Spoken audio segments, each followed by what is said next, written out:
Hitesh, thanks for doing this, first of all. And once again, many congratulations on the 98th percentile score, the 695, which is equivalent to 750. Just tell me a bit about yourself. Yeah. Hi, Anshuman. So I'm Hitesh.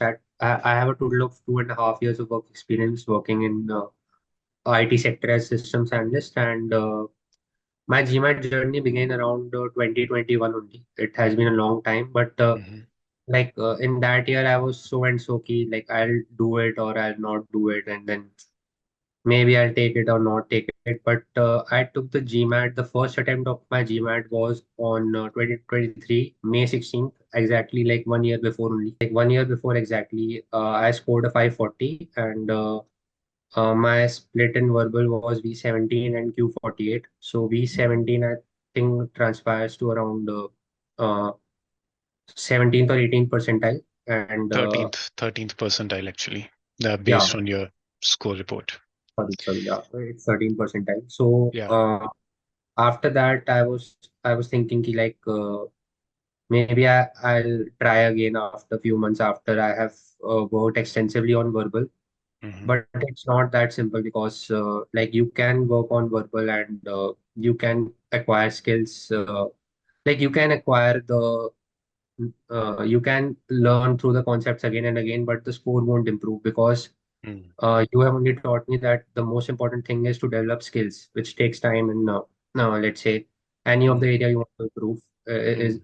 be it verbal or be it the quant or be it IR in the latest section. I took another attempt going with the same mindset which I had last year. Like I have worked again on my concepts. I have practiced, let's say, 500 CR questions and five, like not 500, 500 CR questions and 100 RC. Mm. So I thought I have practiced again enough, and I took questions from GMAT Club, sorted it official questions only, but Mm. then I went again with the similar mindset ki I have practiced these concepts again. So maybe there is an improvement. Then I scored my second attempt official exam and I scored 540, 530. It Mm. was a dip of 10 points from my previous attempt. Mm. Previously on May 2023, I scored B17, and now in in November 2023, I scored B16. Okay. So the verbal also dip. Verbal is Yeah, what the caused the dip dip. by one, verbal dip by one, font Hmm. remains. ठीक है. And this would have been this was after you having done extensive practice, right, over these months. So like were you preparing continuously or were there like breaks in between your No. prep? So what I was doing was like I was having my office from 12 to 9. So every day from 10 to 12 or 11 to 12, let's say 1 hour before, I used to practice questions from GMAT Club regularly, probably like Hmm. 5 CR and 5, like 1 or 2 RC. That Okay. was my like 1 or 2 hours for extensively verbal practice. Okay. So On you time, were being consistent. It's just that you were not practicing too much, but consistency was there. consistency was there, but I Hmm. was focusing more on the concept side. See the part of the verbal that you struggled most with, or was it any one of these RC or CR?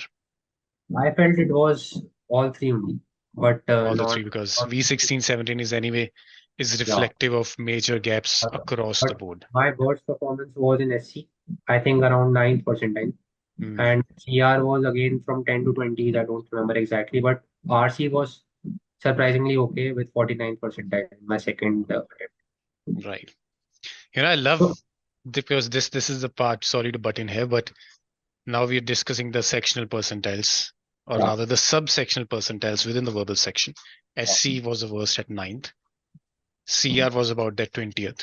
And RC, you said, right. was surprisingly good at 49th, right? For someone to turn the tables from that, because these are scores, V16 and V17, that can leave a student very dejected, isn't it? Because these are really bad scores. These are almost around in 10th to 12th, 15th percentile, that kind of a range, which is in the bottom 15%. And that is what stands out in your story, that you were able to turn it around from, let's say, the bottom 10 to 15%, you were able to get into the top 8 or 9% on verbal, right? That really is a journey that I haven't come across a lot. It is very rare to find. and 49 percentile on RC, which was your best amongst all the three, to transitioning to 90th percentile on both RC and CR. That really is a game changing thing, right? Now, November was the time when this 530 attempt happened, right? Uh, and May is, you took one more attempt in April, is that right? I took it on third attempt was on 14th of March. 14th of March, that's right. Mid of March, and then the latest one around Latest one was on 4th of May. 4th of May. So about a couple of months, there as well. And this is really where the scores took off, isn't it? So from November or November and to December, whatever, December to March, that was a 4 month period where we obviously connected a lot to work on RC and CR. What would you reckon was the biggest shift that happened for you to transition into the 90th percentile overall and 90th percentile on verbal as well? So Yeah, what happened there? I can tell you in two phases my journey from December 2023 to March 2024, Hmm, in which I scored a big improvement. So I contacted you via LinkedIn on I think 8th or 9th of December 2023, and you said that we can have the sessions and you can help me improve. So that was one of the first things. So the hmm, second thing was let's focus on RC for a bit. So RC, like you told that my concepts were okay, but what I needed to do was I need to take, let's say, I don't need to initially focus on time I was spending on the question per se. So I can take as long as 20 minutes to answer all the five or six questions in a GMAT RC passage. hmm, But what I need to focus first is on the accuracy. And if I understood each and every line, let's hmm, say each and every word or each and every, not to go so much in depth into word, but if I could understand each and every line in RC, I could improve my comprehension. hmm. And reading is all about comprehending well, not about speed reading and those all are other gimmicks, but reading is all about comprehending well. So my first month from December to January was practicing 3 to 4 or 5 RCs a day. Hmm. And it was all about comprehending well, taking 20 minutes to understand each and every passage. So All that right. was the initial prep for December to let's extend it to mid-January or end January for Okay. RC. So for But about a month and yeah, month and a half, you were doing this religiously every day, four yeah, to five yeah. passages every day, just So, focusing on understanding it in its entirety yes, without worrying about the time. yes, I think absolutely. that's a very, very important point.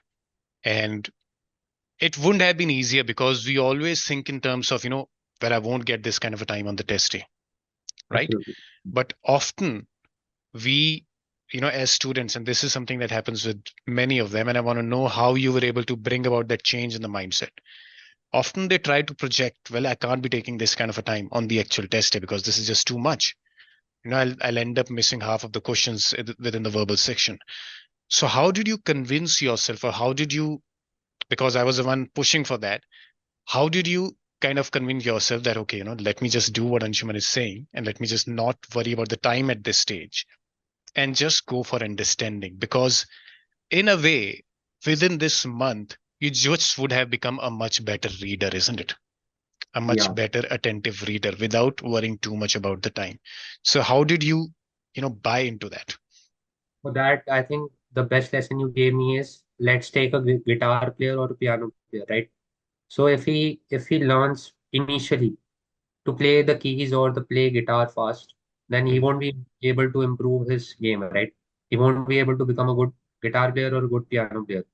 So what you initially need to do is practice the right keys or the right strings initially as slow as you want. hmm, But once you are able to practice those, let's say for a month, then you will automatically have uh, a instinct developed, and that instinct will help you play faster. right. That is the reason Great. uh, I had to develop my skills first. And By by the end of the month, did you see that development, that the yeah, passages just came? Okay, so cool, I think great, I remember initially I had around 40 or 50% accuracy that hmm, improved to 75 or 80% great, by 1 month, or let's take 15 days only. So right, it will happen naturally. great. Yeah. Some of our most interesting discussions happened around CR, and across many question types, various kinds of questions. One thing that I noticed was that you are someone who's very particular about and meticulous about why the correct thing is correct and why the incorrect thing isn't correct, right? So it was something that you did religiously, I think. So did you make it a point while you were practicing to not just be clear of why the correct answer is correct, but why the incorrect ones are also incorrect? Like, did you do that as a part of your process? Yeah, so this is another skill which we wanted to develop in CR. Now let's talk about CR. So CR, I was feeling like I was personally feeling I wasn't improving, but you clearly stated that you are improving to just do not see it. So what you meant by that was that I was practicing probably more of the harder questions. Hmm, That time I filtered on GMAT Club 650 to 700 and above level questions. And in that I was scoring around 60 or 70% accuracy. So I right, thought like maybe I'm not performing that well, but you clearly stated that these are harder questions you are starting with. So it is a natural phenomenon that you must be feeling like that.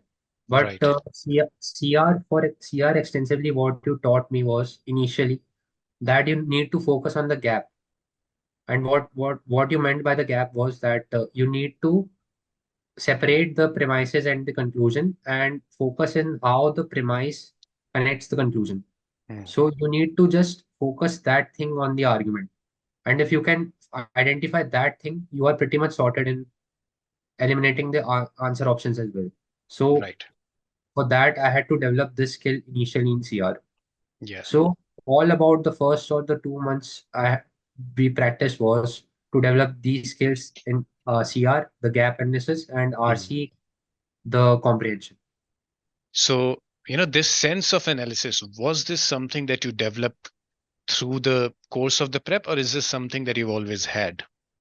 Because you want to be clear, as I said, minutely to the minutest reasons as to why the correct one is correct and also why the other options are incorrect. So, this sense of intrinsic sense of analysis, is this something that you developed over the course of the prep? Hmm. So for this point, I remember in quite a few occasions we solved the questions. I was focusing probably on the wrong things as well. What I mean by that was that I was focusing on, let's say, I wasn't focusing on the link between again CR in the CR specifically. I wasn't focusing on the link between the premise and the conclusion, Hmm, and because of that, I was asking some silly doubts. So maybe you are referring to those silly doubts as to why I was naturally curious as to why this answer option is wrong. hmm. So Yeah, exactly. Now, it was just curiosity, I think. But again, hmm, those were, and now in hindsight, I feel those were unnecessary questions if I could follow on the process you hmm. asked me to follow. No, but through these, because silly doubts are silly in hindsight, isn't it? Yeah, At but that yeah. moment, it's just a doubt, From now, yeah, from right? now, It is yeah, these at are, that moment you won't feel that it's silly because it yeah. is So at bothering that, you. I would say to all the people who like just to be curious and ask those doubts, not to creep those doubts in your mind, and then later on, if you'll see a similar question or a similar concept or a similar skill you want to Hmm, go about, then you will hmm. have that just say, why didn't I ask that question earlier? So it's Yeah, obviously important to ask doubts when they creep in your head. So absolutely. So now you're saying that those doubts were a function or a manifestation of something that was amiss in the process itself, right? yes, And now when yes, you go back and look back, they sound silly, but at yes. least those doubts helped you because once we had a discussion, we Mm. understood a certain gap in the application of that process, right? Or how, to what extent did you adhere to the process of analyzing the structure of the argument? So, in turn, those doubts are not silly because they helped you get better with the structural analysis. And it looks simple, but it takes a certain bit of, again, consistent practice over a period of time. For you, for one to develop that knack of structural analysis is So great. few of the skills I had to develop initially with you. So Mm, those were really important because after that, I remember I was able to feel much more confident in CR as well. mm. And similarly in CR, I was taking a lot of time to begin with. Again, that Right. is not an issue in Right. the niche. Uh, Right. yeah. All right. Coming to this aspect of the prep, because this I think was again equally important, because just before your third attempt, which was your 645 attempt, right? Now, just before that attempt, you took a lot of mocks. We discussed a few mocks, and timing was a bit of an issue, right? On both RC and CR. Uh, and often, whenever there's a little bit of a confusion, that question you end up taking more time with. And I remember having this very interesting discussion, and this was something that was very interesting for me as well, because I was so engaged in your prep, because you were someone who was very analytical to me, and I just couldn't see why you were not able to replicate the quant success on verbal, right? It just had to happen. And one of the things that came up, and you can shed some light on that and how you change that, because it's not an easy change to make, was that because you intrinsically you're so meticulous about how you want to approach a CR question in the test, that ended up, it meant that you probably were taking a bit more time to rule out and eliminate certain answer option choices, because you wanted to be consciously aware of the exact reason why, say, B is wrong, or why D is wrong, and why E is correct, isn't it? Which often meant that you took longer than usual. And sometimes it also meant, because you would engage with that incorrect option, even though you feel, let's say, D is correct, but you'll go back to have a look at option A. And once you start thinking about it, it'll kind of pull you back. You mark A and it turns out that D is the correct answer. Like that happened quite a lot. So, how did you bring about the change? Because this is a departure from your conventional way of thinking. You had to change your approach to a certain degree, right? To just trust your instinct and not become too analytical during the test. How did you bring about that change? So I clearly remember my 1 week in February, which was around 11th to 18th of February. In between, I wrote three mocks. So I clearly stated that first mock I scored around 45th percentile in verbal. Hmm, Next mock I scored around 60, 60th somewhat. And in the last mock I scored around 80th percentile in verbal. hmm, So in between those mock sessions, we had a mock analysis one or two times. So what was the recurrent pattern or the recurrent theme was that in CR specifically and in RC as well, both, what I was doing was I was uh, like I got the right answer as to why the right answer is correct, but hmm. in the wrong answer, I was spending too much time as to why this is incorrect. And if you have to solve 23 questions in a verbal in 45 minutes, you can't be Wrong, doing. wrong option, you mean? I The wrong like option. I mean that in the question I got correct as well. Hmm. I took a lot of time, right? Yeah. If I took a lot of time, I could reduce that probably to 60% of that time or Hmm, 50% even. hmm, What I mean by that is, let's say out of the five options, A is correct. So hmm, I got to know why A is correct, but in ruling out B, C, D, E, I was taking a lot of time. hmm, And what I mean by that is that what I mean by that is that you can remove the time you take to eliminate B, C, D, E. hmm. And that's where your, I think the most crucial lesson which you taught me was trust your instinct. And Right. why yeah. And there is a reasoning behind as to why you have to trust your instinct. Because in developing your instinct, there has prep been going on for months, Right. right? So for 1 or 2 months, I have been extensively working on why this answer choice is wrong and why this answer choice is correct. Now Absolutely. I have to make a shift in attempting my mocks. I can't be doing that thing. Hmm, I can't be doing that thing because it will take a lot of time. I have to trust my instinct as to why this option is wrong. I know it in my subconscious, right? hmm. I know it in my instinct that this is wrong. I just can't comprehend it at that time. So I Right. just have to believe my instinct and let that thought go away. Right. So if I have a deep down feeling that A is correct, I'll just mark A and move on. I Right. won't think about why B, C, D is wrong. Yeah. I just look at these options, but if I have a strong feeling that this is wrong, I'll just go on with my feeling. Hmm. I won't comprehend it. And that is one of the most crucial lessons. Yeah. because it saves a lot of time in attempting subsequent questions. Yeah. And another similar example, sorry, I wanted to. It's Yeah. a Yeah. Please carry on. similar example which you gave me, I remember. So you said that, like in cricket, for example, uh, when batsmen bat, the ball is coming at, let's say, 150, 140 kilometers per hour, right? So the batsman don't have time as to comprehend in his mind which shot he'll play. He just sees the ball and swings his bat. He can't just think about what shot he'll play, because in doing that thing, he might get out. So he might be like, consciously he won't be able to have that much time as to how he'll interpret his thoughts and how he'll play the shot. He doesn't have that time. He just Yeah. has to trust his instinct and swing the bat. So similar concept, I think you taught me here only. Absolutely.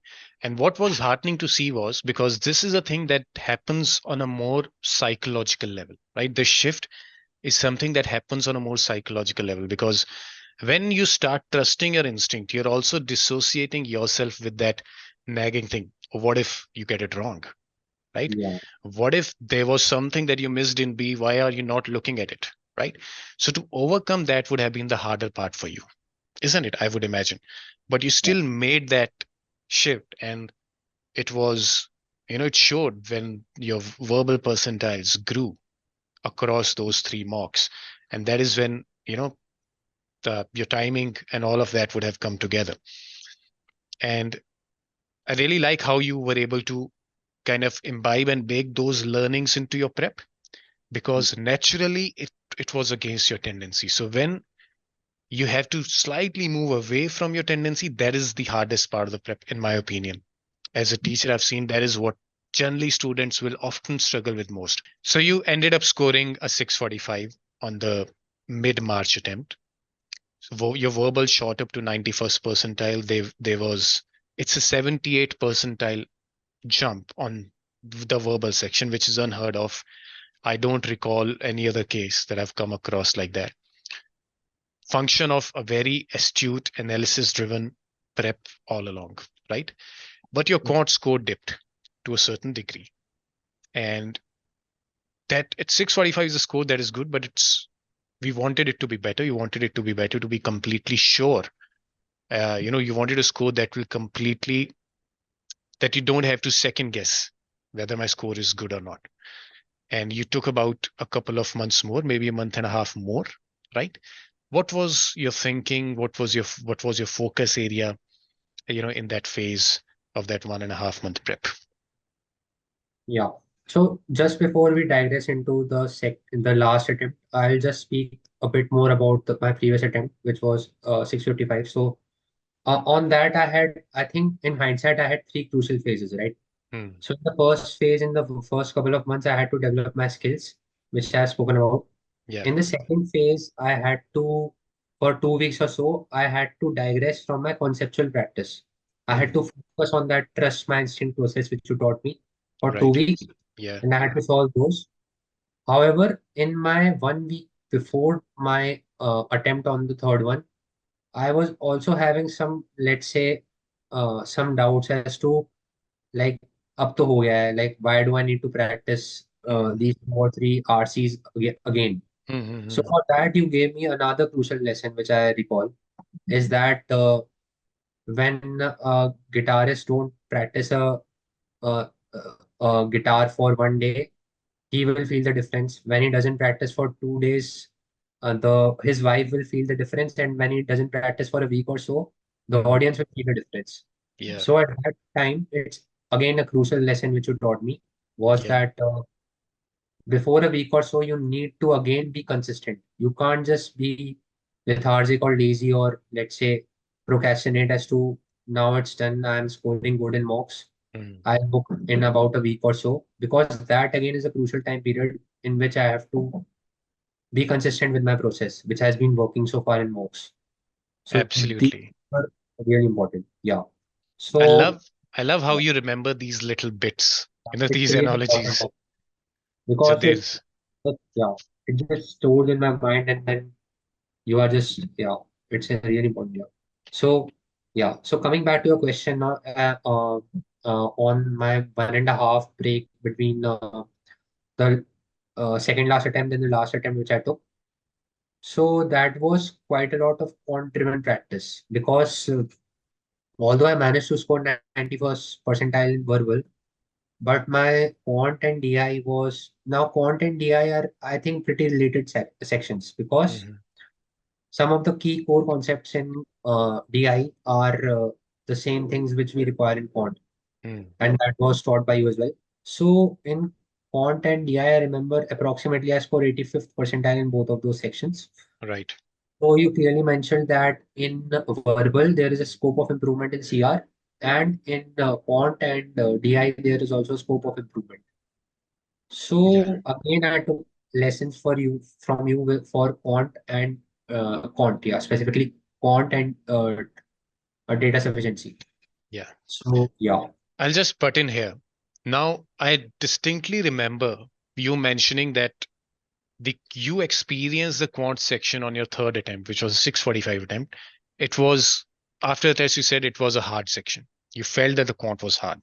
yeah, yeah, yeah, And correct. in the 695 attempt, it was very different. You said the section just seemed very easy, right? Yeah, yeah, So just talk me through that because I think this is going to be very relevant. Because I was also very surprised because it's not like within that 3 weeks we completely changed your quant ability. I don't think that was the case. We just worked a bit more on DS and maybe a couple of other topics, certain kinds of questions, but your quantitative ability was already good. So what was it that made you say that the 645 attempt, the quant was really hard as opposed to the 695 attempt? yeah. So again, the three phases I talked about in my initial, the last attempt in the March which I gave, I thought I had to apply one of those phases, and you as well taught me that you have to be consistent with quant as well. Now in quant as well, you have to practice some questions a day, Mhm. and if you can do that, you will just keep on developing your skill. Now I don't know as to why I felt the last attempt quant to be easier. It could be a factor of I'm practicing those on a daily basis, and Mhm. that's why that could be one of those factors. Which question type amongst these four, the multi-source reasoning, the tabular analysis, graphics interpretation, and the two-part reasoning, which one did you struggle with most? And how did you manage eventually kind of, securing that percentile that you eventually did on the data insights as well? Hmm. So again, in data insights, what I felt was some of the key concepts again that were from the quant section as well, such as statistics, probability, and those all stuff. So I require those understanding of those in detail. So I did develop that with you in quant in the 1.5 period in which I gave my final attempt. So after practicing those key concepts, I thought like though maybe now in hindsight, I think maybe by focusing on the concepts which I wasn't clear with in quant, maybe I felt it easier in the last attempt as well.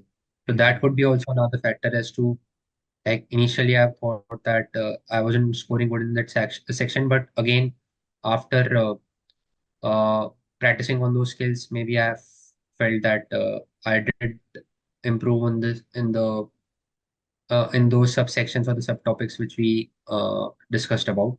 So Mhm. that's about quant. Now, answering as to which section I felt the most difficult in DI, I think multi-source reasoning and DS were two of those topics which I felt were a bit harder than the other topics. The Mhm. reason being, multi-source reasoning is naturally to me that I have to gather in few of the ideas from one tab and then just link those ideas with another tabs, right? So Mhm. in essence, you told me that multi-source reasoning is pretty similar to reading comprehension, in which I don't have to focus in on the details. I just have to focus on the main idea and Right. get like, just a summary of what this tab is talking about. And then I have to, and apart from that, I have to like just practice that skill only in All right. multi-source reasoning. In data sufficiency, now we did practice extensively some of the tricky questions Mhm. which I do remember, and in those tricky questions as well, we practice specifically those in which those are relatively easy, but students have a tendency to make silly errors. Yeah. So I do remember that practicing those questions as well. Mm, So I think you have the comprehensive list of those DS questions as well. So maybe in hindsight, the quant did improve because of practicing on these specific skill sets. yeah. How It many worked mocks for did me. you end up taking overall? Do you Yeah. recall that So number? I took six mocks are available for GMAT Focus. So Mm, re-attempting those as well. So 6 into mm, 2, 12. right. So 12 total mocks and one from Expert Global as well. So 13. Yeah. 13 in this between the 13 and third one and the from fourth. GMAT Club as well. So 14. 14 14. more. Right? Let me know if you agree with this. And this is how it always should be between a tutor and a student. That initially you'd seek out my help more often, right? But the analysis part is something that I do. Obviously, we do a lot of analysis, gap analysis, the analysis for the skills as well, to what extent you need to develop them, all of that. But it got to a point eventually when you already were pretty well versed with all of that, right? Your sense of analysis and gauging your own mock score and what it means with regards to what you need to focus on also developed simultaneously, to the extent that my help would become minimal eventually as the prep went on. So did you feel that transition happening eventually over a period of 3-4 months? Yeah, I did feel that transition. Initially, we were having quite extensive discussion, probably 2 or 3 times a week. Mm, On specifically 80% of time again went on CR yeah. because I was feeling underconfident on CR. Mm, And those time went into the mock analysis. I was like, one of the negative aspects I remember in hindsight was that I was taking mocks every alternate day. yeah. And you told me In the to very beginning. that time, yeah, in the very beginning. And you Yeah. told me to reduce that time and specifically focus on the key lessons which we have learned and Yeah. apply those lessons on the mock and the time between the two mocks should be 3 or 4 days. Yeah. I was taking it between the alternate days and then reducing that time to 3 or 4 days. So that was another thing. And yeah, so Great. Awesome. Your prep journey is something that I really enjoyed as well. As a tutor, I really loved working with you because as someone who wants to understand, what are the areas that are limiting, let's say, progress of a particular student on a particular area. Uh, I liked how you never shied away from, working hard. You'd always complete the drills and do more. And you always have that, uh, you always had the keenness to understand and that hunger to understand why certain issues persisted and how they can be done away with.